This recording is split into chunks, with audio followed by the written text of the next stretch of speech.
Masih bersama kami, pemirsa Lisa Mariana telah menjalani pemeriksaan oleh penyidik Komisi Pemberantasan Korupsi KPK sebagai saksi.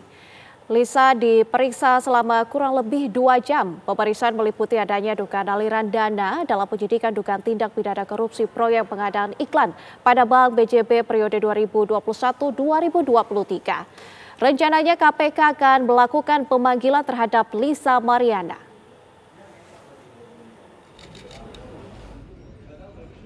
Ini sudah selesai, saya menjadi saksi pemeriksaan Bank BJB. POV turun dikit dong. Ridwan Kamil ya. POV Ridwan turun dikit. Kamil.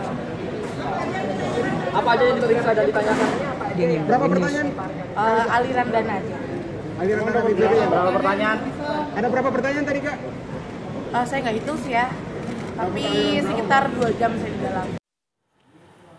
Lisa Mariana kembali terseret kasus yang sama dengan Ridwan Kamil. Lisa diperiksa KPK sebagai saksi kasus korupsi pengadaan iklan di Bank Jawa Barat. Saat itu Ridwan Kamil menjabat Gubernur Jawa Barat sekaligus Komisaris Bank Jawa Barat. Apakah pemanggilan Lisa Mariana sebagai saksi bisa mengungkap kasus korupsi di Bank Jawa Barat? Untuk mendiskusikannya, kami sudah bersama dengan pakar hukum pidana Universitas Indonesia, Bang Aristo Pangaribuan. Selamat sore, Bang Aristo.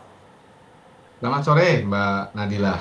Bang Aristo, secara hukum apa makna pemanggilan Lisa Mariana oleh KPK? Jadi ini pemanggilan sebagai saksi ya, artinya paling tidak Lisa ini mengetahui konteks tertentu, jadi circumstances tertentu di dalam perkara korupsi Bank BJB. Belum tentu dia mengetahui tentang bagaimana skema korupsinya, tapi sederhananya dia mengetahui konteks tertentu dalam hal ini soal aliran uang. Nah, aliran uang bisa saja dia menjadi penampung, ya seperti yang kita lihat di perkara sebelumnya, misalnya Sekretaris Mahkamah Agung Hasbi Hasan, di mana teman perempuannya menjadi tersangka pencucian uang, atau yang kedua bisa saja dia cuman kecipratan. Nah, kalau dia cuman kecipratan, dia tentunya tidak bisa statusnya menjadi tersangka, tetap menjadi saksi. Nah, di dalam tindak pidana pencucian uang itu ada 2 elemen penting, ya. Apa itu elemen penting? Yang pertama, dia patut diduga. Ya, patut diduga apakah dia mengetahui atau tidak nih. Ini kalau mau statusnya naik. Nah, patut diduga itu, tadi saya bilang 2 elemen itu, satu adalah tes subjektif, yaitu mental knowledge, mental situation dia, apakah dia mengetahui. Yang kedua objektif, misalnya transfernya bagaimana aliran uangnya itu terjadi, apakah berlayer-layer ataukah ditempatkan secara misalnya melalui orang lain dan perantara. Nah, itu yang nanti menentukan apakah status Lisa ini tetap sebagai saksi atau mungkin bisa naik. Oke Bang Aristo, tapi bisa nggak sih Bang keterangan Lisa ini menjadi pintu masuk untuk menjerat aktor utama di balik dugaan penyalahgunaan dana Bank BJB ini?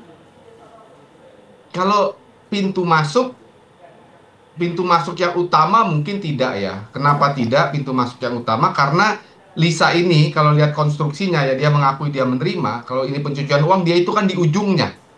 Kalau yang mau dibongkar ini adalah tindak pidana utamanya, yaitu korupsinya. Nah, kalau Lisa itu menjadi pintu masuk utama, ya tidak. Tapi Lisa menjelaskan konteks kemana saja aliran uangnya. Kemudian apakah uangnya itu adalah hasil korupsi? Iya, mungkin. Terbatas pada itu. Tapi saya rasa tidak sebagai pintu masuk utama. Oke Bang Aristo, tapi apakah Lisa ini akan berpotensi dijerat sebagai tersangka karena dia juga mengaku menerima aliran dana itu, Bang Aristo? Kalau potensi, ya ada. Setiap orang yang diperiksa sebagai saksi berpotensi naik menjadi tersangka. Tapi apakah potensi itu besar atau kecil? Nah, itu persoalannya. Nah, tadi saya sudah jelaskan. Apa syaratnya ya kalau potensi itu besar? Yaitu tadi, dia patut diduga. Undang-undang tindak pidana pencucian uang mengatakan kalau orang yang menerima itu bisa menduga bahwa dia menerima uang itu secara tidak wajar dan hasil korupsi, maka itu bisa dijerat. Saya kasih contoh ilustrasi, misalnya perkara Hasbi Hasan ya, yang teman perempuannya Windy Idol. Nah, Windy Idol ini ya bukan hanya mendapatkan uang receh, tapi dia juga mengelola properti misalnya di Radio Dalam yang besar, kemudian mendapatkan tas mewah. Nah, ini kan sudah di luar kewajaran. Dia sudah ikut menikmati, dia sudah ikut menampung.